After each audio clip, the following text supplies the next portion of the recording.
ശാന്തി 9/7/24 പ്രഭാതമുരളി ബാബ്ദാദ മധുബൻ. ബാബ പറയുന്നു, മധുരമായ കുട്ടികളെ, സത്യമായ ബാബയോട് അകമേയും പുറമേയും സത്യമുള്ളവരാകൂ. അപ്പോൾ തന്നെയാണ് ദേവത ആകുവാൻ സാധിക്കുന്നത്. ബ്രാഹ്മണരായ നിങ്ങൾ തന്നെയാണ് ഫരിസ്ത സോ ദേവത ആകുന്നത്. ചോദ്യം: ഈ ജ്ഞാനം കേൾക്കുന്നതിൻ്റെയും ധാരണ ചെയ്യുന്നതിൻ്റെയും അധികാരിയാകുവാൻ ആർക്കാണ് സാധിക്കുന്നത്? ഉത്തരം: ആരാണോ ഓൾറൗണ്ട് പാർട്ട് അഭിനയിച്ചിട്ടുള്ളത്, ആരാണോ ഏറ്റവും അധികം ഭക്തി ചെയ്തത്, അവർ തന്നെയാണ് ജ്ഞാനം ധാരണ ചെയ്യുന്നതിൽ വളരെ തീവ്രമായി പോകുന്നത്. ഉയർന്ന പദവിയും അവർ തന്നെയാണ് നേടുന്നത്. കുട്ടികളായ നിങ്ങളോട് ചിലർ ചോദിക്കുന്നു, നിങ്ങൾ ശാസ്ത്രങ്ങളെ അംഗീകരിക്കുന്നില്ലേ? അപ്പോൾ പറയൂ, എത്രത്തോളം നമ്മൾ ശാസ്ത്രങ്ങൾ പഠിച്ചുവോ ഭക്തി ചെയ്തുവോ അത്രയും ലോകത്തിൽ മറ്റാരും ചെയ്യുന്നില്ല. നമുക്ക് ഇപ്പോൾ ഭക്തിയുടെ ഫലം ലഭിച്ചിരിക്കുകയാണ്. അതിനാൽ ഇപ്പോൾ ഭക്തിയുടെ ആവശ്യമില്ല. ഓം ശാന്തി. പരിധിയില്ലാത്ത പിതാവ് പരിധിയില്ലാത്ത കുട്ടികൾക്കിരുന്ന് മനസ്സിലാക്കിച്ചു തരുന്നു. സർവ ആത്മാക്കളുടെയും പിതാവ് സർവ ആത്മാക്കൾക്കും മനസ്സിലാക്കിച്ചു തരുന്നു. കാരണം ആ ഒന്ന് സർവരുടെയും സദ്ഗതി ദാതാവാണ്. ഏതെല്ലാം ആത്മാക്കളുണ്ടോ അവരെ ജീവാത്മാക്കൾ എന്ന് തന്നെയാണ് പറയുക. ശരീരമില്ലെങ്കിൽ ആത്മാവിന് കാണുവാൻ സാധിക്കില്ല. ഡ്രാമയുടെ പ്ലാൻ അനുസരിച്ചാണ് സ്വർഗത്തിൻ്റെ സ്ഥാപന ബാബ ചെയ്തുകൊണ്ടിരിക്കുന്നത്. എന്നാൽ ബാബ പറയുന്നു, ഞാൻ സ്വർഗം കാണുന്നതേയില്ല. ആർക്ക് വേണ്ടി ഉള്ളതാണോ അവർക്കേ കാണാൻ കഴിയൂ. നിങ്ങളെ പഠിപ്പിച്ച ശേഷം ഞാൻ ഏതെങ്കിലും ശരീരം ധാരണ ചെയ്യുന്നതേയില്ല. ശരീരമില്ലാതെ എങ്ങനെ കാണുവാൻ സാധിക്കും? എല്ലായിടത്തുമുണ്ട്, എല്ലാം കാണുന്നുണ്ട്. അങ്ങനെയല്ല. ബാബ കേവലം കാണുന്നത് കുട്ടികളെയാണ്. നിങ്ങളെ പുഷ്പങ്ങളാക്കി ഓർമ്മയുടെ യാത്ര പഠിപ്പിക്കുന്നു. യോഗം എന്ന വാക്ക് ഭക്തിയുടേതാണ്. ജ്ഞാനം നൽകുന്നവൻ ഒരു ജ്ഞാനത്തിൻ്റെ സാഗരമാണ്. ആ ഒന്നിനെ തന്നെയാണ് സദ്ഗുരു എന്ന് പറയുന്നത്. ബാക്കി എല്ലാവരും ഗുരുവാണ്. സത്യം പറയുന്നവനും സത്യഖണ്ഡം സ്ഥാപിക്കുന്നവനും ആ ഒന്നാണ്. ഭാരതം സത്യഖണ്ഡമായിരുന്നു. അവിടെ എല്ലാ ദേവീ ദേവതമാരും നിവസിച്ചിരുന്നു. നിങ്ങളിപ്പോൾ മനുഷ്യനിൽ നിന്നും ദേവതയായിക്കൊണ്ടിരിക്കുന്നു. കുട്ടികൾക്ക് മനസ്സിലാക്കിച്ചു തരുന്നു, സത്യമായ ബാബയോട് അകമേയും പുറമേയും സത്യത ഉള്ളവരാകണം. മുൻപ് ഓരോ ചുവടിലും അസത്യം തന്നെയായിരുന്നു.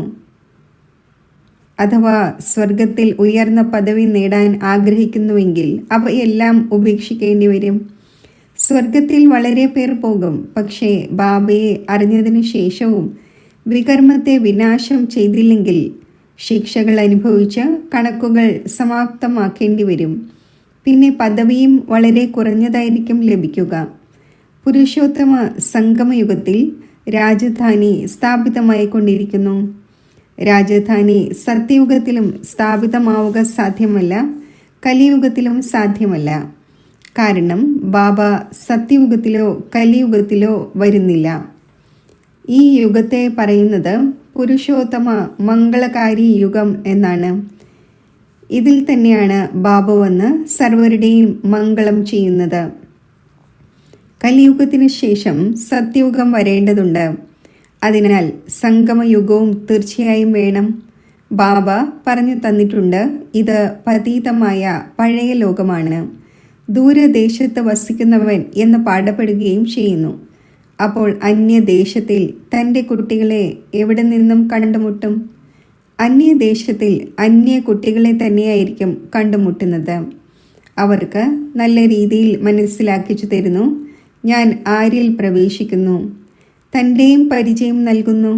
ആരിലാണോ പ്രവേശിക്കുന്നത് ആ ഒന്നിനും മനസ്സിലാക്കിച്ചു തരുന്നു, ഇത് നിന്റെ വളരെയധികം ജന്മങ്ങളുടെ അന്തിമത്തിലെ ജന്മമാണ്. എത്ര ക്ലിയർ ആണ്! ഇപ്പോൾ നിങ്ങൾ ഇവിടെ പുരുഷാർത്ഥിയാണ്. സമ്പൂർണ്ണ പവിത്രമല്ല. സമ്പൂർണ്ണ പവിത്രമായവരെ ഫരിസ്ത എന്ന് പറയുന്നു. ആര് പവിത്രമല്ലയോ അവരെ പതീതം എന്ന് തന്നെയാണ് പറയുക. ഫരിസ്തയായതിനു ശേഷം പിന്നെ ദേവതയാകുന്നു. സൂക്ഷ്മവചനത്തിൽ നിങ്ങൾ സമ്പൂർണ്ണ ഫരിസ്തയെ കാണുന്നു. അവരെ ഫരിസ്ത എന്ന് പറയുന്നു. അപ്പോൾ ബാബ മനസ്സിലാക്കി തരുന്നു, കുട്ടികളെ ഒരു അൽഫിനെ തന്നെ ഓർമ്മിക്കണം. അൽഫ് എന്നാൽ ബാബ. ആ ഒന്നിനെ അള്ളാഹു എന്നും പറയുന്നു. കുട്ടികൾ മനസ്സിലാക്കി കഴിഞ്ഞു.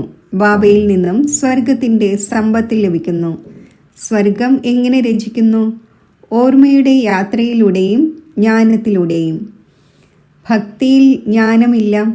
ജ്ഞാനം ബ്രാഹ്മണർക്ക് കേവലം ഒരേ ഒരു ബാബയാണ് നൽകുന്നത്. ബ്രാഹ്മണർ കുടുമയാണല്ലോ. ഇപ്പോൾ നിങ്ങൾ ബ്രാഹ്മണരാണ്. പിന്നെ കുട്ടിക്കർണ മറിച്ചിൽ കളിക്കും. ബ്രാഹ്മണൻ, ദേവത, ക്ഷത്രിയൻ. ഇതിനെ പറയുന്നത് വിരാട രൂപം എന്നാണ്.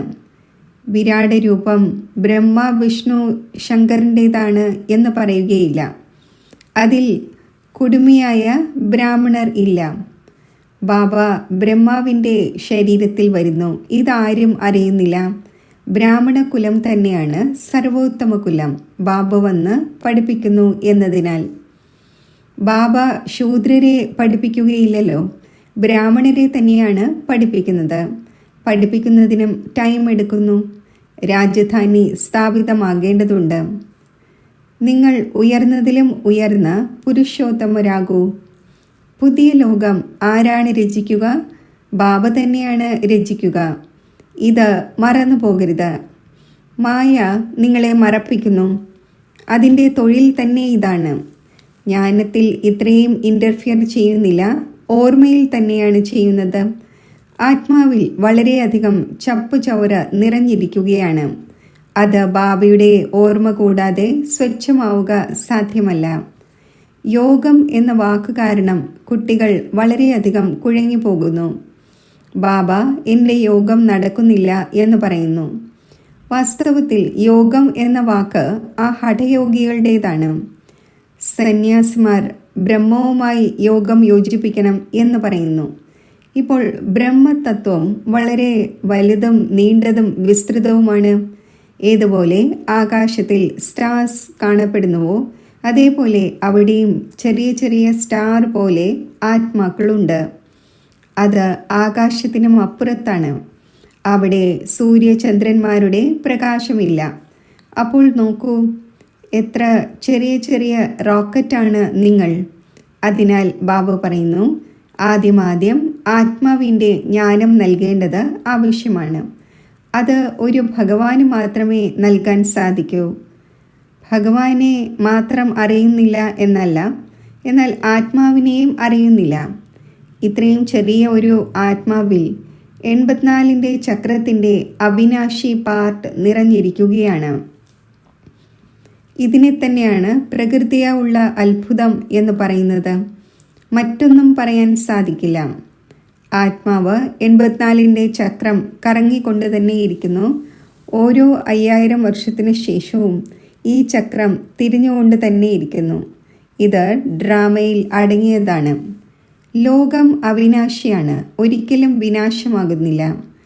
വലിയ പ്രളയം ഉണ്ടാകുന്നുവെന്നും പിന്നെ ശ്രീകൃഷ്ണൻ പെരുവിരൽ നുണഞ്ഞുകൊണ്ട് ആലിലയിൽ വരുന്നുവെന്നും അവർ കാണിക്കുന്നു.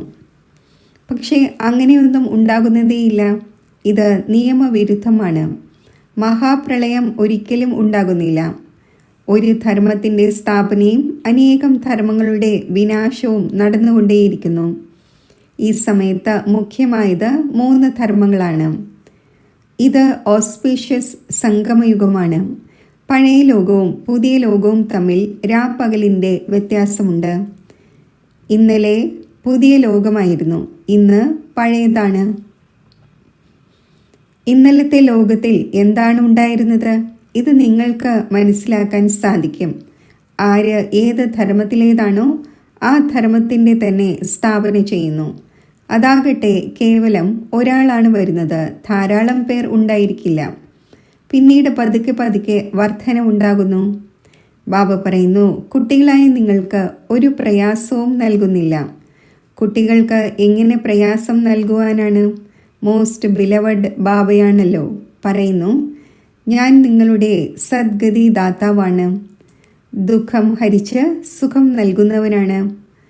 ഓർമ്മിക്കുന്നതും എന്നെ ഒരാളെയാണ്. ഭക്തിമാർഗത്തിൽ എന്താണ് ചെയ്തിരിക്കുന്നത്? എന്നെ എത്ര അധിക്ഷേപിക്കുന്നു. ഗോഡ് ഇസ് വൺ എന്ന് പറയുന്നു.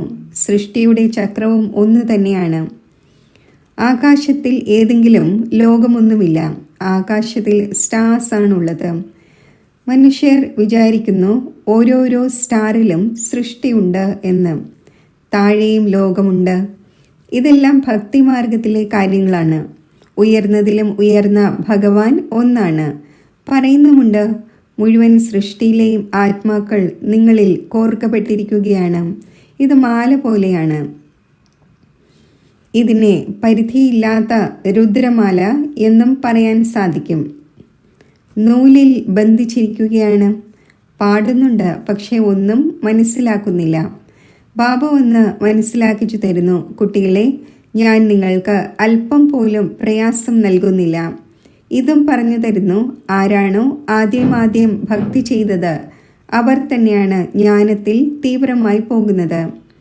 ഭക്തി കൂടുതൽ ചെയ്തുവെങ്കിൽ ഫലവും അവർക്ക് കൂടുതൽ ലഭിക്കേണ്ടതാണ്. ഭക്തിക്കുള്ള ഫലം ഭഗവാൻ നൽകുന്നു എന്ന് പറയുന്നു. ആ ഒന്ന് ജ്ഞാനത്തിൻ്റെ സാഗരമാണ്. അപ്പോൾ തീർച്ചയായും ജ്ഞാനത്തിലൂടെ തന്നെ ഫലം നൽകും. ഭക്തിയുടെ ഫലത്തെക്കുറിച്ച് ആർക്കും അറിയുകയില്ല. ഭക്തിയുടെ ഫലമാണ് ജ്ഞാനം. അതിലൂടെ സ്വർഗത്തിൻ്റെ സമ്പത്തായ സുഖം ലഭിക്കുന്നു. അപ്പോൾ ഫലം നൽകുന്നു എന്നാൽ അർത്ഥം, ഒരു ബാബ നരകവാസിയിൽ നിന്നും സ്വർഗവാസി ആക്കുന്നു. രാവണനെ കുറിച്ചും ആർക്കും അറിയില്ല. ഇത് പഴയ ലോകമാണ് എന്ന് പറയുന്നു. എത്ര കാലമായി പഴയതാണ്? ആ കണക്കെടുക്കാൻ സാധിക്കുന്നില്ല. ബാബ മനുഷ്യ സൃഷ്ടിയാകുന്ന വൃക്ഷത്തിൻ്റെ ബീജരൂപമാണ്, സത്യമാണ്. അതൊരിക്കലും വിനാശമാകുന്നില്ല. ഇതിനെ തലകീഴായ വൃക്ഷം എന്ന് പറയുന്നു. ബാബ മുകളിലാണ്. ആത്മാക്കൾ ബാബയെ മുകളിലേക്ക് നോക്കി വിളിക്കുന്നു. ശരീരത്തെ വിളിക്കാൻ സാധിക്കില്ല. ആത്മാവ് ഒരു ശരീരത്തിൽ നിന്ന് മാറി മറ്റൊന്നിലേക്ക് പോകുന്നു. ആത്മാവ് കുറയുന്നില്ല, വർദ്ധിക്കുന്നില്ല, ഒരിക്കലും മൃത്യു പ്രാപിക്കുന്നില്ല. ഈ കളി ഉണ്ടാക്കപ്പെട്ടതാണ്. മുഴുവൻ കളിയുടെയും ആദി മധ്യ അന്ത്യത്തിൻ്റെ രഹസ്യം ബാബ പറഞ്ഞു തന്നിട്ടുണ്ട്, ആസ്തികരമാക്കി.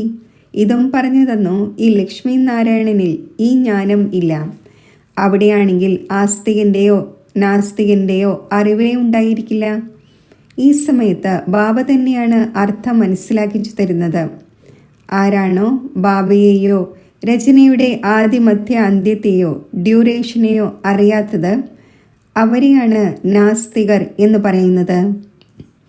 ഈ സമയത്ത് നിങ്ങൾ ആസ്തികർ ആയിരിക്കുന്നു. അവിടെ ഈ കാര്യങ്ങളെയില്ല, കള്ളിയാണല്ലോ.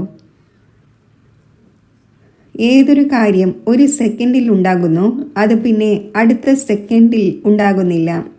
ഡ്രാമയിൽ ടിക് ടിക് ഉണ്ടായിക്കൊണ്ടേയിരിക്കുന്നു. അതായത് സമയം കടന്നുപോയിക്കൊണ്ടിരിക്കുന്നു. എന്ത് പാസ്റ്റായോ ചക്രം തിരിഞ്ഞുകൊണ്ടേയിരിക്കും.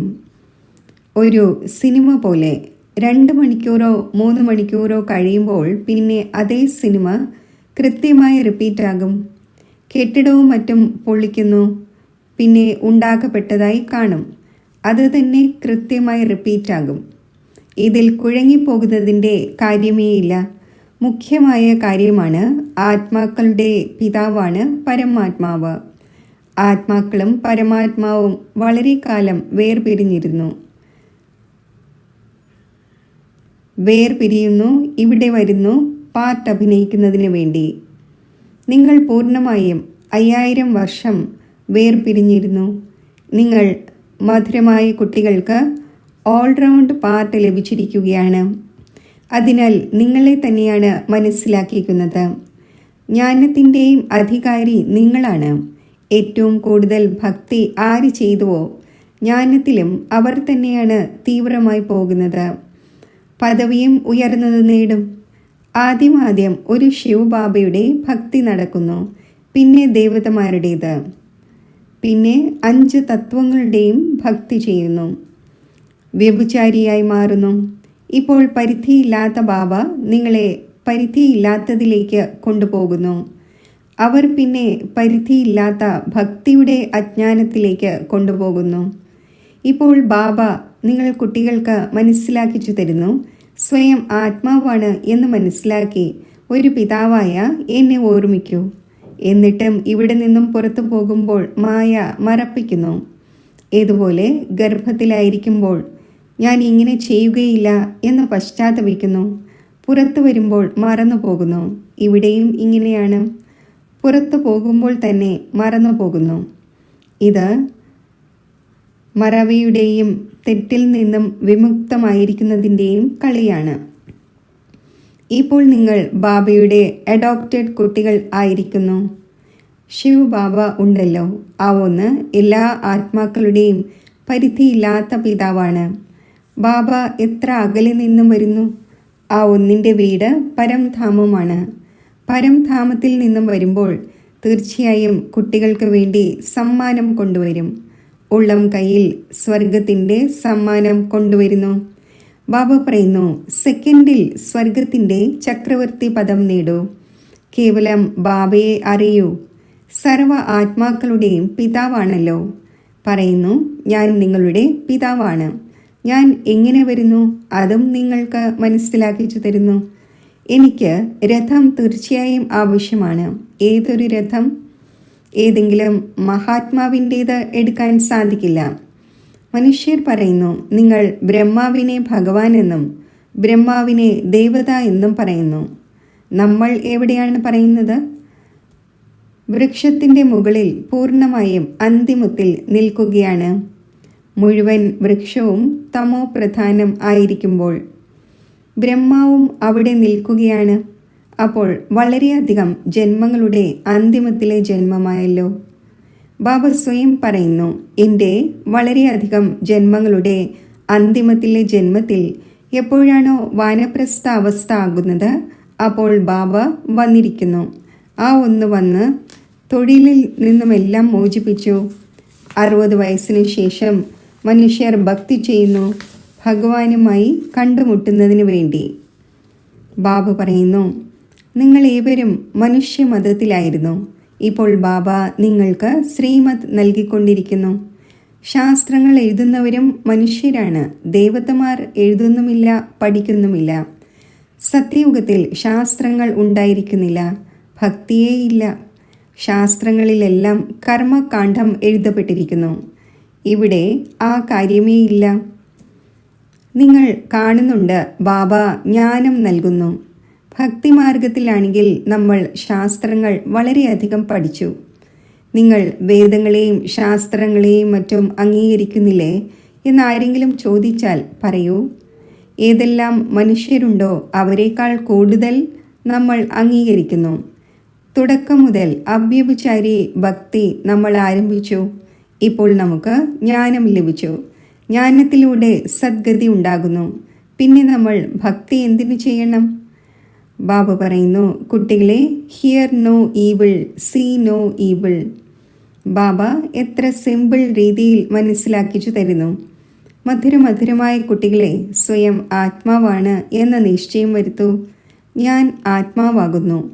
അവർ പറയുന്നു അള്ളാഹു ആകുന്നു എന്ന്. നിങ്ങൾക്ക് ശിക്ഷണം ലഭിക്കുന്നു. ഞാൻ ആത്മാവാകുന്നു, ബാബയുടെ സന്താനം ആകുന്നു. ഇത് മായ അടിക്കടി മറപ്പിക്കുന്നു. ദേഹാഭിമാനി ആകുന്നതിലൂടെ തന്നെയാണ് തലകീഴായ കാര്യങ്ങൾ ഉണ്ടാകുന്നത്. ഇപ്പോൾ ബാബ പറയുന്നു, കുട്ടികളെ, ബാബയെ മറക്കാതിരിക്കൂ, ടൈം വേസ്റ്റ് ചെയ്യാതിരിക്കൂ. ശരി, മധുരമധുരമായ സിഖിലതെ കുട്ടികൾക്ക് മാതാവും പിതാവുമായ ബാബ്ദാദയുടെ സ്നേഹസ്മരണകൾ. Good morning. ആത്മീയ പിതാവിൻ്റെ ആത്മീയ കുട്ടികൾക്ക് നമസ്തേ. ധാരണയ്ക്കുള്ള മുഖ്യസാരം: രചയിതാവിൻ്റെയും രചനയുടെയും രഹസ്യത്തെ യഥാർത്ഥമായി മനസ്സിലാക്കി ആസ്തികരാകണം. ഡ്രാമയുടെ ജ്ഞാനത്തിൽ കുഴങ്ങിപ്പോകരുത്. തൻ്റെ ബുദ്ധിയെ പരിധിയിൽ നിന്ന് മാറ്റി പരിധിയില്ലാത്തതിലേക്ക് കൊണ്ടുപോകണം. സൂക്ഷ്മവദനവാസി ഫരിഷ്ത ആകുന്നതിനായി സമ്പൂർണ്ണ പവിത്രമാകണം. ആത്മാവിൽ ഏതൊരു ചപ്പുചവറ് നിറഞ്ഞിരിക്കുകയാണോ അതിനെ ഓർമ്മയുടെ ബലത്തിലൂടെ നീക്കം ചെയ്ത് സ്വച്ഛമാക്കണം. വരദാനം: ഈശ്വരീയ രസം അനുഭവിച്ച് ഏകരസ സ്ഥിതിയിൽ സ്ഥിതി ചെയ്യുന്ന ശ്രേഷ്ഠ ആത്മാവായി ഭവിക്കട്ടെ. ഏത് കുട്ടികൾ ഈശ്വരീയ രസം അനുഭവിക്കുന്നോ അവർക്ക് ലോകത്തിലെ എല്ലാ രസങ്ങളും സ്വാദില്ലാത്തതായി തോന്നുന്നു. മധുരമായ ഒരു രസം മാത്രമുള്ളപ്പോൾ ഒന്നിൻ്റെ നേർക്ക് മാത്രം അറ്റൻഷൻ പോകുമല്ലോ. സഹജമായി തന്നെ ഒന്നിൻ്റെ നേർക്ക് മനസ്സ് യോജിക്കുന്നു, പ്രയത്നം തോന്നുന്നില്ല. ബാബയുടെ സ്നേഹവും ബാബയുടെ സഹായവും ബാബയുടെ കൂട്ടും ബാബയിലൂടെ സർവപ്രാപ്തികളും സഹജമായി ഏകരസസ്ഥിതി ഉണ്ടാക്കുന്നു. ഇങ്ങനെയുള്ള ഏകരസസ്ഥിതിയിൽ സ്ഥിതി ചെയ്യുന്ന ആത്മാക്കൾ തന്നെയാണ് ശ്രേഷ്ഠം. സ്ലോഗൻ: ചപ്പുചവറുകൾ ഉൾക്കൊള്ളുകയും രത്നങ്ങൾ നൽകുകയും ചെയ്യുന്നത് തന്നെയാണ് മാസ്റ്റർ സാഗരമാവുക എന്നത്. ഓം ശാന്തി. സർവശ്രേഷ്ഠ സംഗമയുഗത്തിൻ്റെ ആദികാലമായ ഈ ബ്രഹ്മമുഹൂർത്തത്തിൽ ഭാഗ്യവിധാതാവായ ബാബ എനിക്ക് ശ്രേഷ്ഠ ഈശ്വരീയ ഭാഗ്യം നേടിത്തരുന്നതിനു വേണ്ടി സഹജമായി ഈശ്വരീയ ഖജനാവുകൾ പ്രാപ്തമാക്കിക്കുന്നതിനു വേണ്ടി ക്ഷണിക്കുകയാണ്. ഈശ്വര സ്നേഹത്തിൻ്റെ ഈ പ്രേരണാദായകമായ അലകൾ എന്നെ സ്പർശിക്കുന്നു. ആത്മസ്മൃതിയുടെ തിലകമണിഞ്ഞ്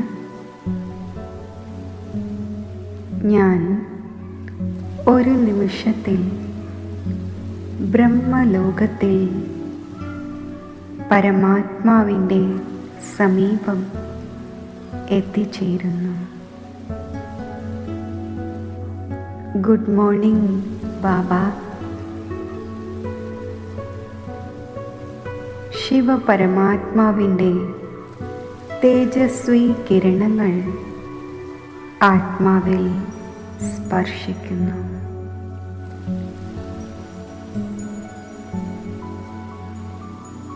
സർവപ്രാപ്തികളും ഉൾക്കൊള്ളുന്ന ധാരണാമൂർത്തിയായി ഞാൻ മാറുകയാണ്. മധുരമായ ബാബ, എൻ്റെ മനസ്സും ബുദ്ധിയും ഞാൻ അങ്ങയിൽ സമർപ്പിക്കുകയാണ്. അങ്ങയുടെ സന്താനമായ ഞാൻ ഈ സമർപ്പണ ഭാവത്തോടെ അധികാരി സ്വരൂപത്തിൽ സ്ഥിതി ചെയ്യുമ്പോൾ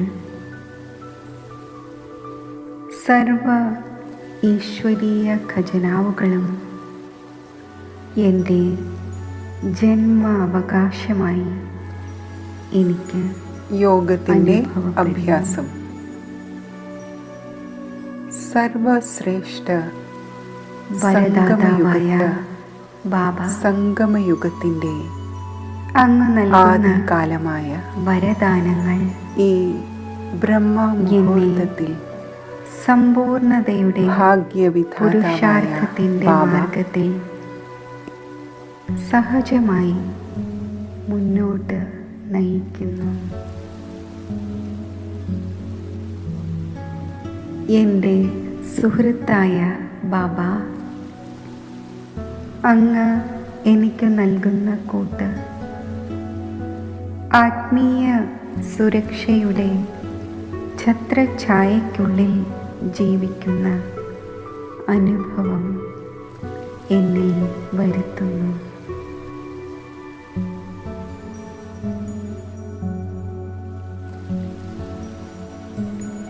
എൻ്റെ മാതാവും പിതാവുമായ ശിവപരമാത്മാ,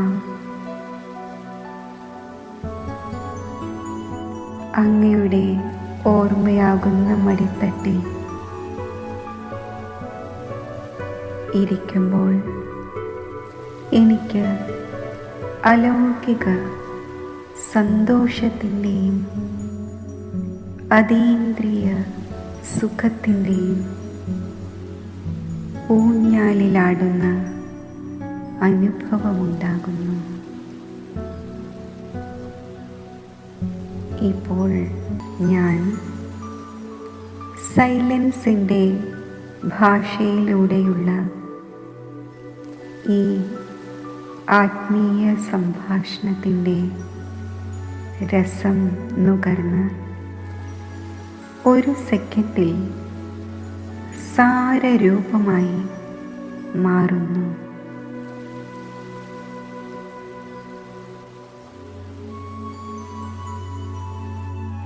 ഞാൻ ശക്തിശാലി ബിന്ദുരൂപസ്ഥിതിയിൽ സ്ഥിതി ചെയ്യുന്നു. ബിന്ദുരൂപമായ ബാബയിൽ നിന്നും ലൈറ്റിൻ്റെയും മൈറ്റിൻ്റെയും കിരണങ്ങൾ എനിക്ക് പ്രാപ്തമാകുന്നു.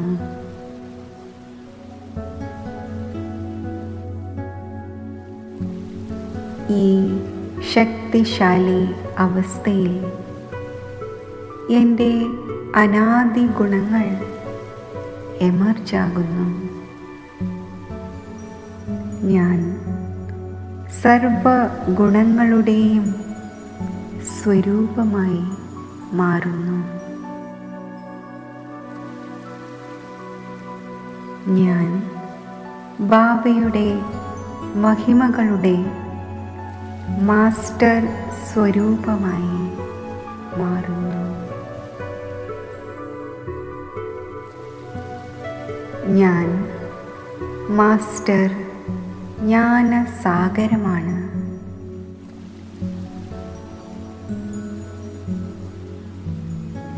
മാസ്റ്റർ സർവശക്തിവാനാണ്.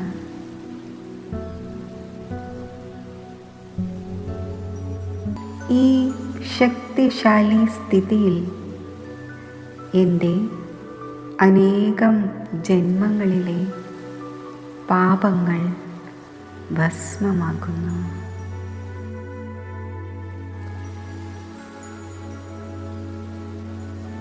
ആത്മാവിൽ പവിത്രതയുടെ പ്രകാശം നിറയുന്നു.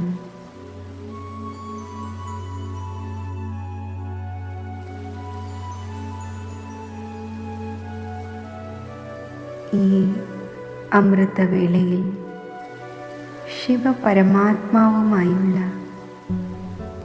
ഈ ദിവ്യ അലൗകിക മിലനത്തിൻ്റെ ആനന്ദമെടുത്തുകൊണ്ട് ഞാൻ എൻ്റെ ഡബിൾ ലൈറ്റ് സ്വരൂപം ധാരണ ചെയ്യുന്നു.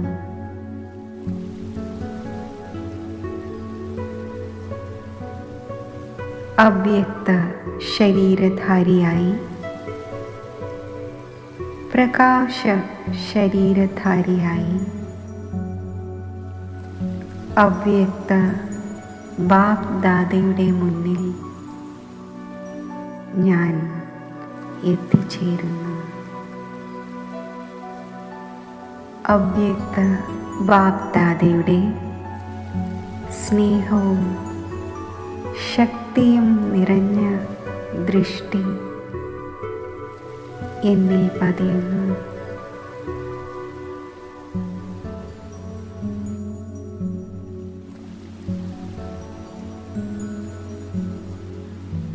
ഞാൻ ആ അനുഭവങ്ങളുടെ ആഴങ്ങളിൽ സ്ഥിതി ചെയ്യുന്നു.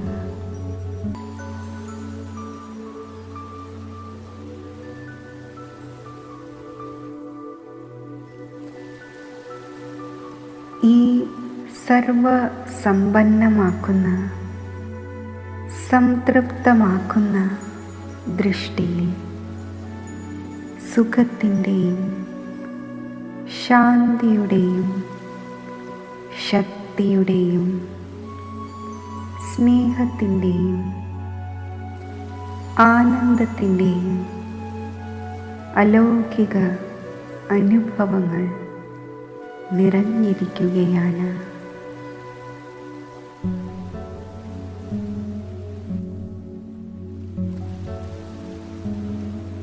ബാപ്ദാദയുടെ ദൃഷ്ടി എന്നെ വിശ്വവരദാനി സ്വരൂപത്തിൽ സ്ഥിതി ചെയ്യിക്കുന്നു.